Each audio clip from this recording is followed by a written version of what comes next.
Hola, damas y caballeros. Pues bueno, dentro de esto de nuestros grandes héroes, cientos, miles de héroes olvidados, pues hoy vamos a contar la historia de un gran almirante.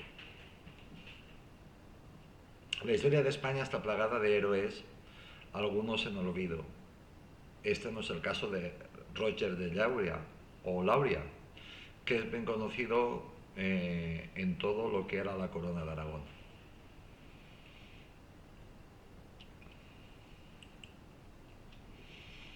Y sin miedo cursor, para variar. Todo lo que era la corona de Aragón, muy especialmente en Valencia, donde una de sus avenidas pues lleva su nombre. Hoy conoceremos a este héroe español que dará nombre a la primera de las nuevas fragatas del tipo F-110. Los nombres no se ponen por casualidad, y menos en nuestra gloriosa armada.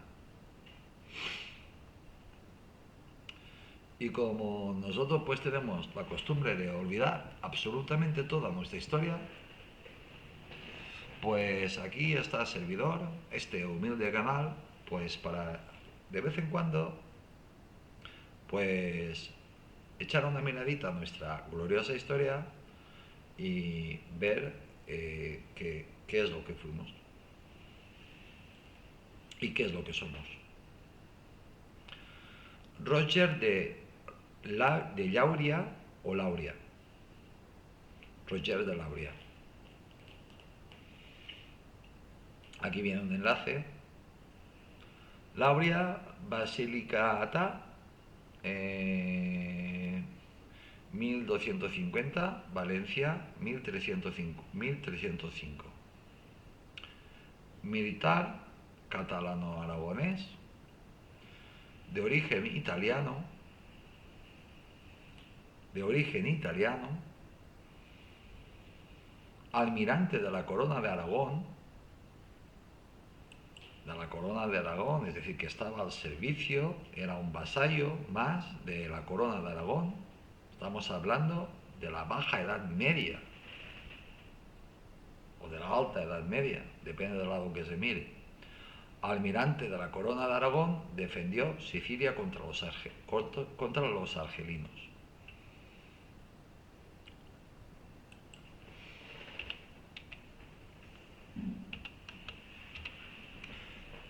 En 1284 derrotó al príncipe de Tarento y realizó una espectacular campaña en Calabria. Posteriormente volvió a la base principal que tenía en aquella época la corona de Aragón, que era el puerto de Barcelona, a Cataluña, a petición de Pedro III el Grande, rey de la corona de Aragón, venciendo a los franceses en las islas Formigueres y tomando hormigueras y tomando parte en la batalla de Panissars en 1285. Al acceder Jaime II al trono de Aragón, luchó al servicio de este contra su hermano Federico, que pretendía el trono siciliano. Fue derrotado en Siracusa, pero venció al infante Federico en Cabo Orlando y Ponza. Firmada la paz de Caltabellota en 1302 entre ambos hermanos, Roger se retiró a Valencia, porque Valencia ya había sido conquistada, y entonces los reyes de Aragón, de la corona de Aragón, se enamoraron del reino que habían fundado, que era el reino de Valencia. Y entonces pues se pasaban el tiempo aquí, en la maravillosa Valencia. Roger de Lauria, el gran héroe, este gran almirante, olvidado, que le da nombre a una fragata, F-100. La madre de Roger de Lauria, Bella de Amici, era una dama de Costanza, en Sicilia. La futura Constanza II, 1282-1302, ha llovido un poco, que formó parte del séquito que acompañó a Constanza cuando se trasladó a la corona de Aragón para contraer matrimonio en 1262 con el infante Pedro, futuro Pedro III de Aragón el Grande. 1276-1285, casi nada. Lo dicho, que ya ha llovido bastante desde entonces. Roger de Llauria, que marchó con su madre, se educó en la corte aragonesa, donde pronto fue armado caballero y recibió territorios donde, en el reino de Valencia. En el reino de Valencia no lo tenemos olvidado porque tiene tremenda avenida que pone su nombre.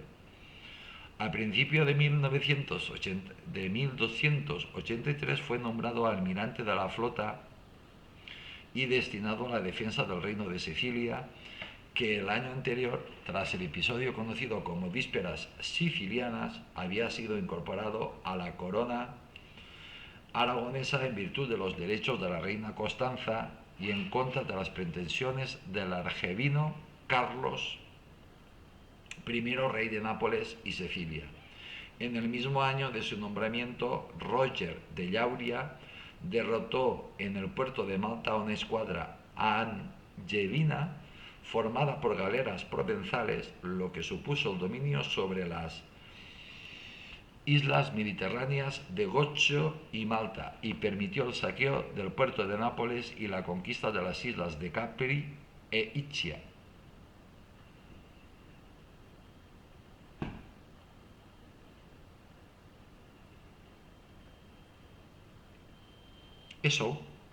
Esto que estoy contando, en América sucedió en contadísimas ocasiones. Y hay que tener en cuenta que para hacer la navegación oceánica se tuvieron que construir e ingeniar nuevos navíos como carabelas, por ejemplo, para la navegación oceánica, incluso nuevos aparatos. En el Mediterráneo se puede navegar muy bien con una vela latina y con galeras, es decir, con barcos a remo. Y te lo puedes cruzar, desde tiempos pretéritos. En 1284 armó una escuadra en Messina, Italia, con la que el 5 de junio derrotó en el Golfo de Nápoles a la flota de Carlos, duque de Anjou, hijo de Carlos I y futuro rey de Nápoles, que reinó como Carlos II, apodado el Cojo, a quien hizo prisionero. Aprovechando la victoria, atacó a las costas de Calabria, Italia, provocó sublevaciones populares a favor de Pedro III, es decir, el rey de Aragón, en la región napolitana de Basilicata y dirigió sus naves hacia las costas tunecinas, donde a mediados de septiembre conquistó la isla de Gelbes. El reino de Aragón pues era el terror de los piratas argelinos, de los turcos, de todo el mundo en el Mediterráneo. Tenía una armada espectacular y unos almirantes pues como este. Mientras tanto, el Papa Martín IV, 1281-1285,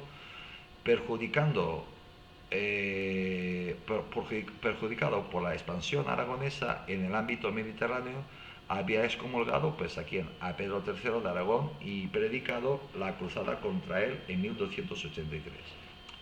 El pontífice contaba con el apoyo militar de ¿quién? Pues del rey de Francia, Felipe III el Atrevido, y de Jaime II de Mallorca, hermano de Pedro III, que en 1279 había sido desposeído por este del gobierno de la isla.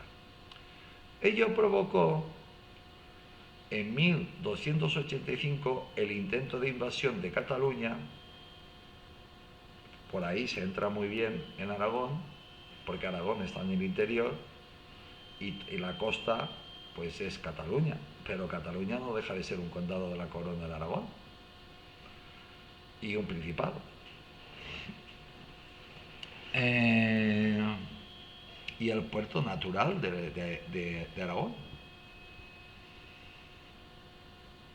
Ello provocó el intento de invasión de Cataluña por las tropas de Felipe el Atrevido mediante una acción combinada por mar y tierra. El rey de Aragón llamó en su ayuda a Roger de Llauria, o de Lauria, quien en septiembre de 1285 derrotó a la armada francesa en la costa gerundense, en el Golfo de Rosas o Roses, o frente a las islas Formigues o Hormigas, según las distintas fuentes.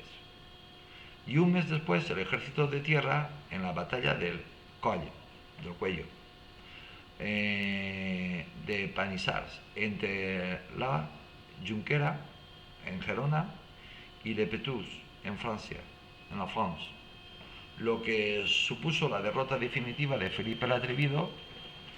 Por su actuación, Roger de Llauria recibió el señoría de Gelbes. Así, muchos se preguntan, ¿y por qué este es conde? ¿Por qué el otro es duque? ¿Y por qué el otro? Porque así es como nació la realeza. Porque te jugabas la vida por el rey. Y el rey te premiaba ofreciéndote tierras, títulos y historias de estas. Cuanto más fiel eras al rey y más le dabas al rey, pues más grande te hacías. Te premiaba la fidelidad y tu valor en la guerra.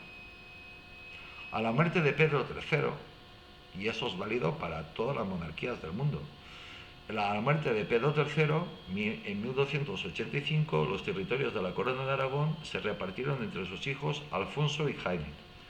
Sobre el primero Alfonso III de Aragón, en 1285-1291 recayeron los reinos peninsulares, mientras que en el segundo, Jaime I de Sicilia, 1286-1296, futuro Jaime II de Aragón, el Justo, 1291-1327, le correspondió el de Sicilia.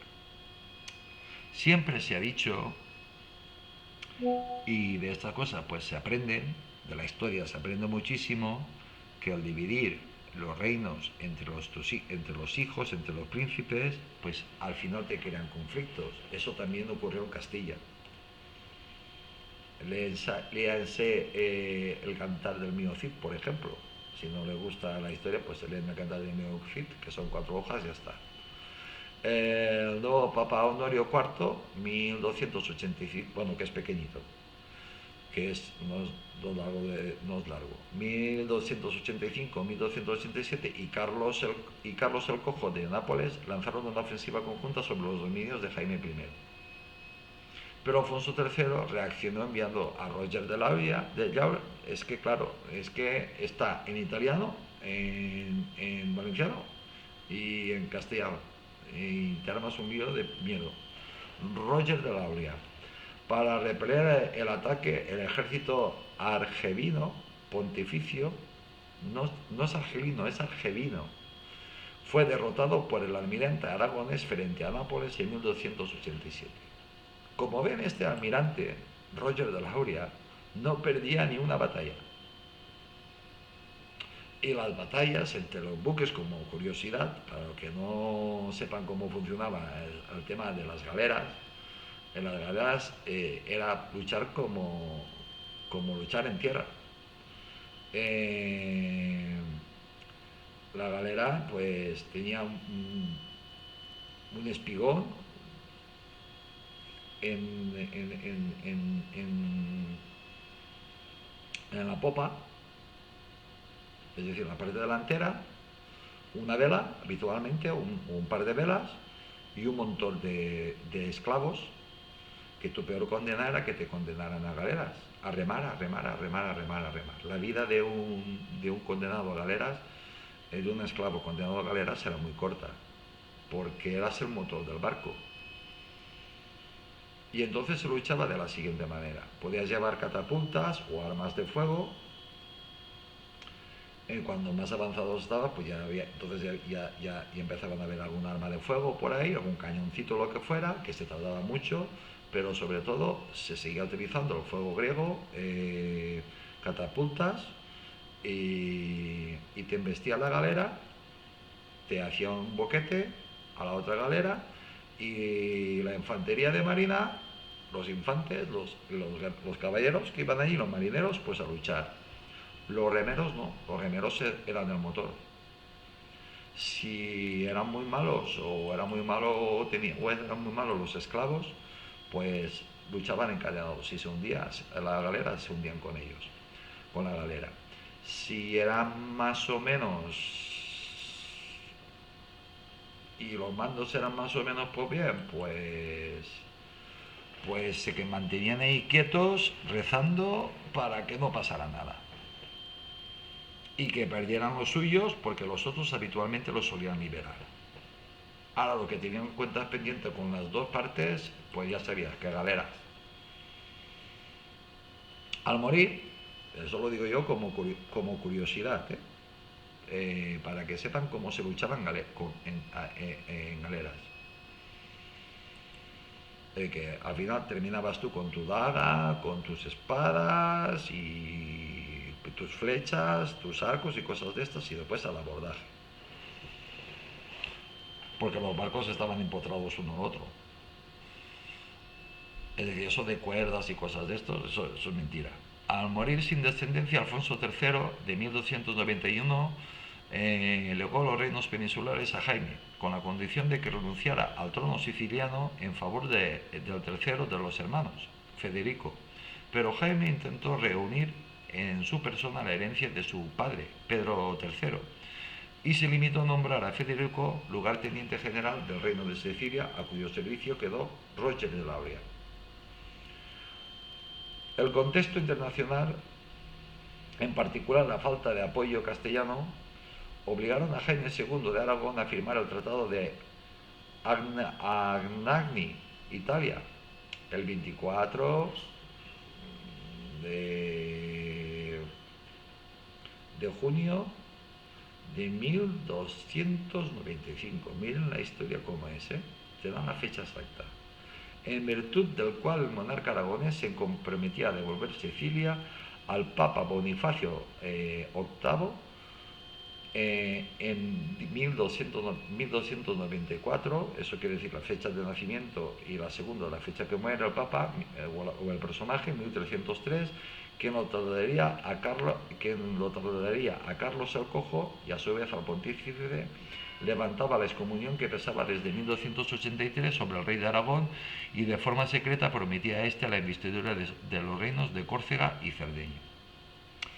Acuérdense de que el Papa, en la actualidad también, el Papa es el representante de Dios en la tierra, el obispo de Roma, y no deja de ser el rey absoluto de los estados pontificios, que hoy en día se han quedado solo al país más pequeño del mundo, reducido al Vaticano, pero en aquella época incluía el centro de Italia, es decir, lo que era la antigua Roma. Pero entonces se llamaban los estados pontificios. Y actuaba como rey, y por eso a mí me hace muchísima gracia la situación actual, y esto lleva desde el principio de este canal, creo que he escrito, pero no lo había grabado.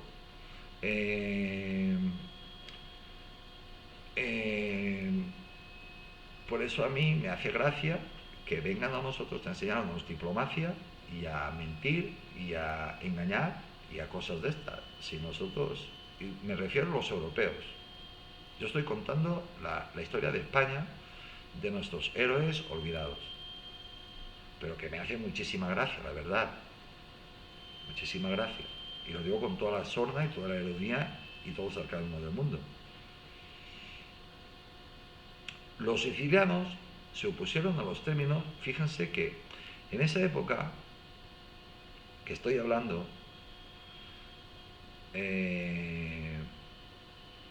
Europa, los países que hoy en día configuran Europa, los más avanzados, por decirlo de alguna manera, Inglaterra, Francia, bueno, las Islas Británicas, era un cacao impresionante.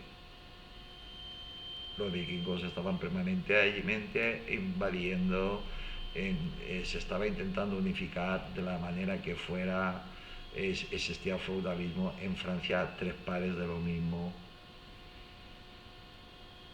Y en España había tres reinos muy definidos: el portugués, el castellano y el aragonés. El aragonés es el más guerrero de todos.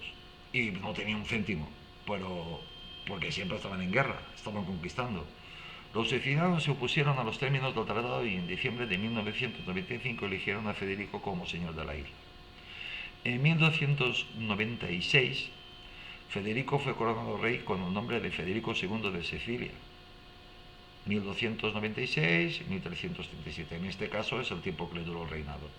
Lo que provocó un nuevo estallido bélico con el que Jaime II y Bonifacio VIII, en virtud de lo firmado en Anagui, se coaligaron en contra de Federico II. Es decir, el Papa y el rey de Aragón se coaligaron contra el hermano del rey de Aragón.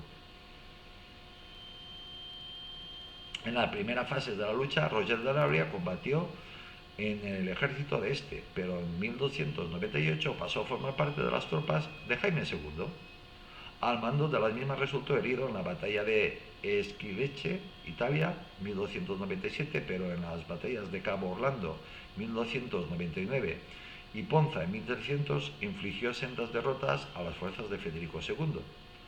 La guerra concluyó con la firma de la paz de Caltabellotta, Italia, en 1302, por la que Federico II era reconocido como monarca vitalicio de la isla, adoptando el título de rey de Trinacria, pero con la condición de que a su muerte Sicilia serviría al reino angevino de Nápoles. Tras esos acontecimientos, Roger de Lauria, cuyos bienes en Sicilia habían sido confiscados por Federico II, se retiró de sus posesiones, ¿dónde? En Valencia, donde murió.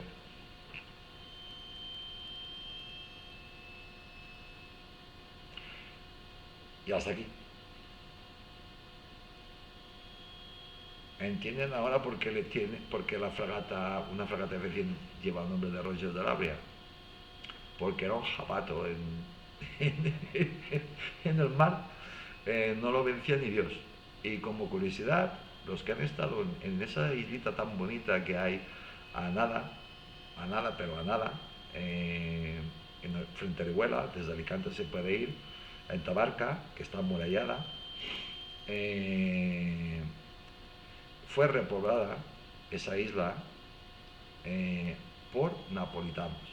Es decir, que todas las personas que hay allí descienden de Nápoles. Los habitantes de Tabarca. Una isla que yo conozco muy bien porque he estado muchísimas veces en esa isla, cuando no había tanto turismo. Incluso antes de que reformaran la casa del gobernador y cosas de estas.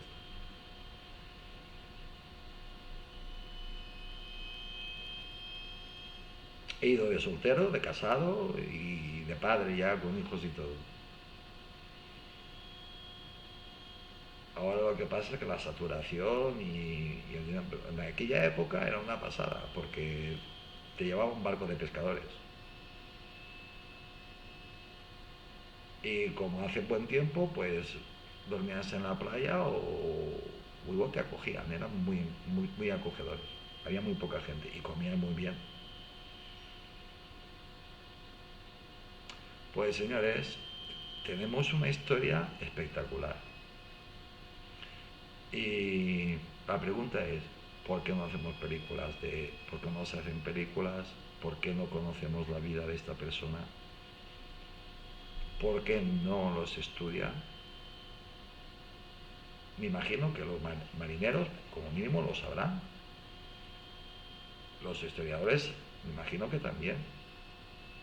Pero es que hay una cantidad enorme de, de españoles, de héroes españoles, cientos, miles, olvidados, que hicieron grandes cosas. Miren, simplemente piensen en cada conde, duque, marqués, esto y aquello y lo otro que hay en España, cada marquesado.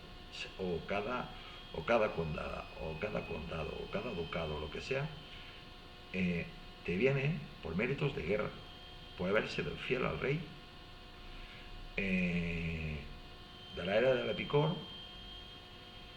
y cuanto más fiel hayas sido a la corona, pues más alto eres. Y en España pues está también la grandeza de España, que son unos pocos dentro de la nobleza, que son los más fieles de los más fieles.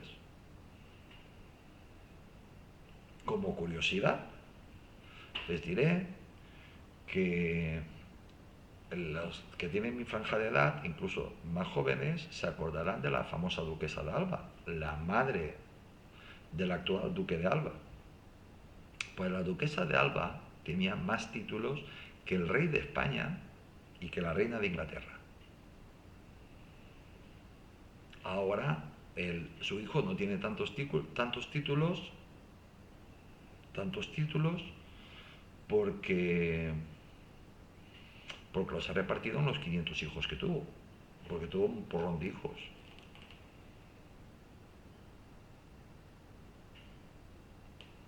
Tiene un montón de posesiones, un montón de tierras lícitas, digan lo que digan los comunistas, lícitas, y ya está. Y un montón de propiedades, un montón de palacios, un montón de arte, un montón de historias, y por culpa de los comunistas y por culpa de la gente esta woke o lo que sea, de que todo guay, que todo esto y que todos somos iguales, no somos todos iguales. No somos todos iguales. Esta gente lo hizo por méritos, cada uno por méritos de guerra, por méritos de lo que fuera, fue como se pagaba en aquella época. Y eso se hereda. Se hereda. Y podríamos disfrutar, pues, de ver, de visitar, pues, sitios maravillosos que son propiedad privada porque son de estas personas. Podríamos visitar sus palacios, pero como se los quieren expropiar inmediatamente y cosas de estas, imaginaos que el Partido Nacionalista Vasco se enteren de que hay un palacete por ahí y lo quieran para darle sus votos al amigo Sánchez. Y esto está listo para salir desde que monté el canal prácticamente. Listo para salir, para grabar. Miren, lo estoy grabando en el 2025, pero escrito ahí estaba. Porque yo desde el primer momento pensé de qué vas a hablar, pues de lo que te gusta y qué te gusta por la historia. Y dentro, ¿qué vas a hacer? ¿Qué haces, Tony? Pues hablaré de la gente, de la historia y de los héroes españoles olvidados.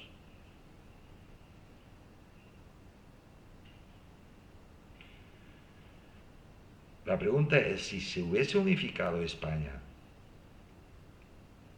la España visigoda, ¿se hubiera unificado inmediatamente?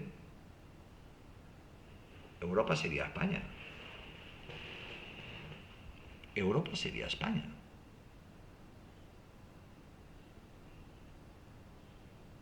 De hecho lo fue. Menos Francia, lo fue. Bueno, pues hasta aquí. Para los indigenistas, eh, 300 años antes de que Colón tropezara con América. ¿Qué? 300 años o 200 años antes de que España, de que Colón tropezara con América.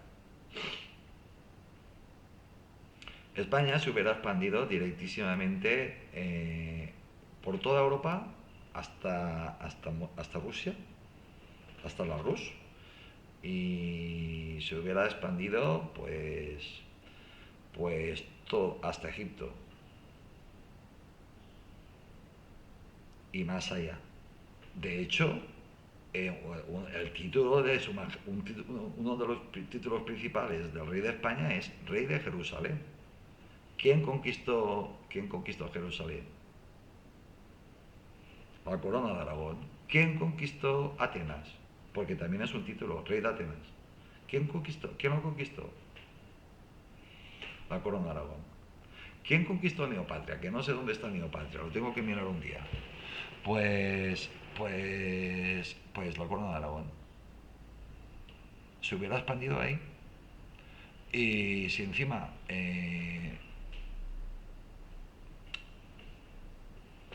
a ver, si me aclaro el concepto. El concepto no, si me aclaro de cómo lo digo. Si España se hubiera unido antes, hubiera habido primero, hubiera nacido antes Isabel y Fernando y hubieran unificado España y se hubiera unificado también Portugal. Virgen Santa, Virgen Santa, Virgen Santa. Por eso en este canal a veces se dice y a veces comento que los habitantes del norte de Marruecos, de lo que hoy en día es Marruecos, que en aquella época Marruecos no existía, se llamaba la Morería, todo lo que se conocía como la Morería,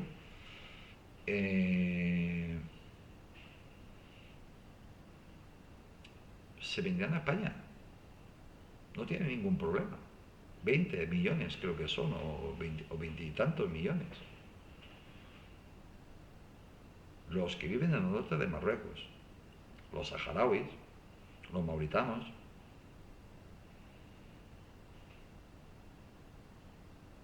Túnez, Argelia,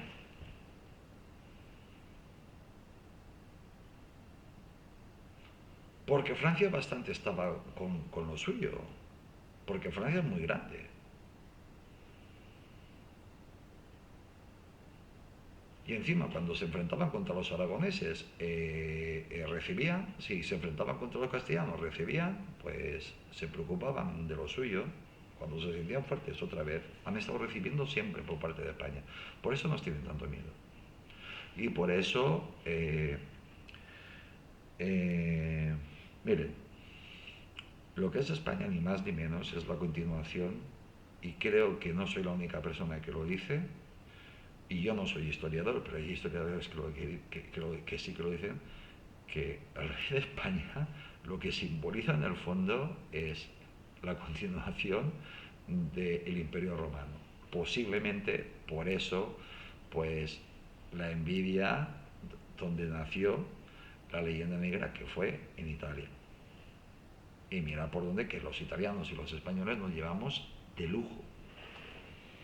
Soy Tony Garcés, os mando un saludo muy grande desde Valencia, España, concretamente del sur de la provincia de Valencia. Os deseo a todos que seáis muy felices y que Dios os bendiga a todos. Y mañana más, ¿qué? Pues no lo sé. Hasta mañana.